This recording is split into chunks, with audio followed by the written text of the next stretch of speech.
आज की कहानी है नकल का फल। चलिए सुनते हैं। राहुल 4 वर्ष का था, पर था वो बड़ा ही शरारती। वो न तो चुपचाप बैठ सकता था और न बिना बोले रह सकता था। हर समय कुछ न कुछ करता रहता था। नकलची भी बहुत था। एक बार किसी को काम करते देख लेता, बस फिर वही काम खुद करने लगता। उसने एक दिन माँ को स्टोव जलाते देखा।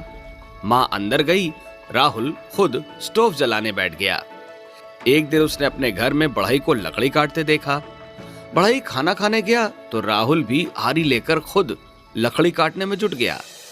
बेचारा बड़ों का हर काम करता, सभी से डांट खाता और अपना सा मुंह लेकर लौट आता। ये उसके माता पिता की भी गलती थी कि वे उसे किसी ऐसे कार्य में नहीं लगाते थे जिसमें उसकी प्रतिभा का सदुपयोग हो। बच्चे को तो कुछ न कुछ काम करने को ही चाहिए। उसकी शक्ति का सदुपयोग अच्छे कार्य में नहीं कराया जाएगा तो वो गलत कार्यों में ही निकलेगी। राहुल को जानने की जिज्ञासा भी बहुत थी। मां से हर समय वो कुछ न कुछ प्रश्न करता ही रहता था। एक बार राहुल के नाना जी आए। गांव में रहते थे, वहां वे खेती करते थे। नाना जी ने चलते समय कहा, चलो राहुल, कुछ दिन हमारे घर रहना। रास्ते में तुम्हें बहुत सी नई नई चीजें भी दिखेंगी। गांव भी तुमने कभी देखा नहीं है, वहां अच्छी अच्छी चीजें खाने को मिलेंगी। राहुल नाना जी के साथ जाने को तैयार हो गया। बस में उसने बहुत सी नई नई चीजें देखी और वो रास्ते भर नाना जी से उनके विषय में पूछता रहा। राहुल घर पहुंचा तो नानी उसे देखकर बहुत खुश हुई। वहां राहुल के मामा का लड़का सोनल भी था। वो आयु में राहुल के बराबर था। राहुल उसके साथ खेलता रहता। राहुल का गांव में खूब मन लग गया। एक दिन राहुल के नाना जी राहुल और सोनल दोनों को खेत पर ले गए। वहां उसने देखा कि 2 सुंदर बैल भी बंधे हैं। वे सफेद रंग के बहुत प्यारे और सुंदर थे। उन दोनों बैलों के नुकीले और घुमावदार सींग थे। ये बैल यहाँ क्या करेंगे? राहुल पूछने लगा। बेटे, बैलों को हल में लगाकर हल जोता जाएगा। ये खेतों के लिए बड़े ही उपयोगी होते हैं। इनके गोबर से बहुत अच्छी खाद बनती है। घर पर चलेंगे तो इन्हें बैलगाड़ी में जोत लेंगे। नाना जी ने समझाया। राहुल खेत में बैठा बैठा बड़े ध्यान से बैलों का हल चलाना देखता रहा। दोपहर को नानी भी खाना लेकर खेत पर ही आ गई। सबने मिलकर खाना खाया। घर चलते समय नाना जी ने बैलों को बैलगाड़ी में जोता। नाना जी, नानी, राहुल, सोनल सभी गाड़ी में बैठ गए। बैलों को हाँक कर नाना जी गाड़ी आगे बढ़ाने लगे। नाना जी, ये बैल तो 2 हैं। ये हम सबका और गाड़ी का इतना सारा बोझ कैसे ढो लेते हैं? राहुल ने बड़ी ही उत्सुकता से पूछा। नाना जी बोले, ये भूसा, घास और दाना खाते हैं। इन सब चीजों में बड़ी ताकत होती है।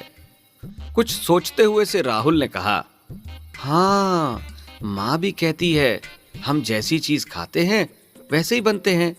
दूध पीने से ताकतवर बनते हैं, चाट पकौड़ी खाने से पेट खराब ही होता है और बीमार पड़ते हैं। हाँ राहुल, ये बात सच है। पर माँ ने कभी ये तो नहीं बताया कि भूसा और घास खाने से ताकत बढ़ती है।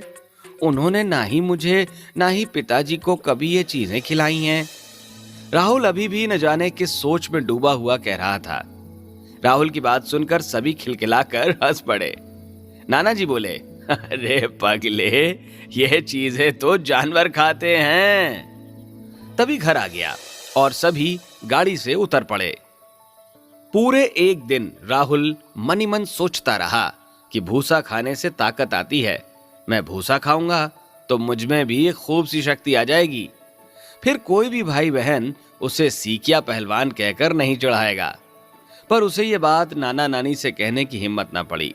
राहुल सोच रहा था, उन्हें अगर बताऊंगा तो वे हंसेंगे ही। इसलिए जब मैं भूसा खा खा कर पहलवान हो जाऊंगा तभी बताऊंगा। दूसरे दिन शाम को राहुल चुपचाप घर के दरवाजे पर आ गया। वहां बैल बंधे हुए थे और अपनी अपनी नाद में सानी खा रहे थे। राहुल ने चोर निगाहों से इधर उधर देखा। सब ठीक है। नानी रसोई घर में खाना पका रही हैं और नाना चारपाई पर बैठे अखबार पढ़ने में लीन है। तभी घर के अंदर से सोनल आया। राहुल को चुपचाप देखकर बोला, यहां क्यों खड़े हो राहुल? चुप रहो। फिर वो सोनल के कान में बोला, सोनल, आज बैलों की सानी खाएंगे। पर आखिर क्यों? सोनल पूछने लगा। ओहो, तुम जानते नहीं बैल सानी खाते हैं, इसलिए इनमें इतनी शक्ति है। हम खाएंगे तो हम भी बहुत शक्तिशाली बन जाएंगे। फिर गांव के टीपू पहलवान को हम मिनटों में हरा दिया करेंगे। राहुल ने उसे समझाया। सोनल को भी ये तर्क अच्छा लगा। अब क्या था, राहुल और सोनल दोनों ने ही बैलों की नाद में से घास व भूसे की सानी खानी शुरू कर दी। प्रारंभ में उनका जी बहुत मिचलाया, मुंह में भी भूसा चुभा, पर पहलवान बनने के लालच में राहुल और सोनल ने बहुत सी घास निगल ली।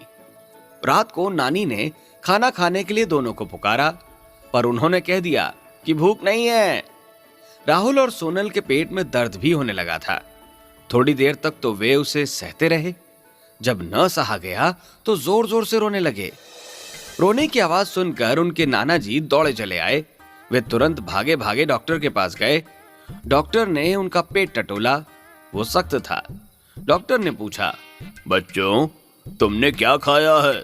सच सच बताओ, नहीं तो फिर इंजेक्शन लगाना पड़ेगा। इंजेक्शन के डर के कारण राहुल और सोनल दोनों ही बोल पड़े, डॉक्टर साहब, हमने भूसा और घास खाई है। वो क्यों? डॉक्टर ने आश्चर्यचकित होकर पूछा। अब उन दोनों ने उन्हें भूसा खाने की सारी कथा विस्तार से सुना दी। उनकी बातें सुनकर डॉक्टर और नाना नानी खूब ही हंसे। नाना जी बोले, बेटा, अनुकरण सोच समझ कर ही करना चाहिए। सब काम सबके अनुकूल नहीं होता। बिना अकल के जो नकल की जाती है वो सफल नहीं हुआ करती। डॉक्टर ने दोनों को कड़वी कड़वी दवा पीने के लिए दी। उस दिन से राहुल ने अपने कान पकड़े कि अब वो किसी की नकल नहीं करेगा और अकल से काम ले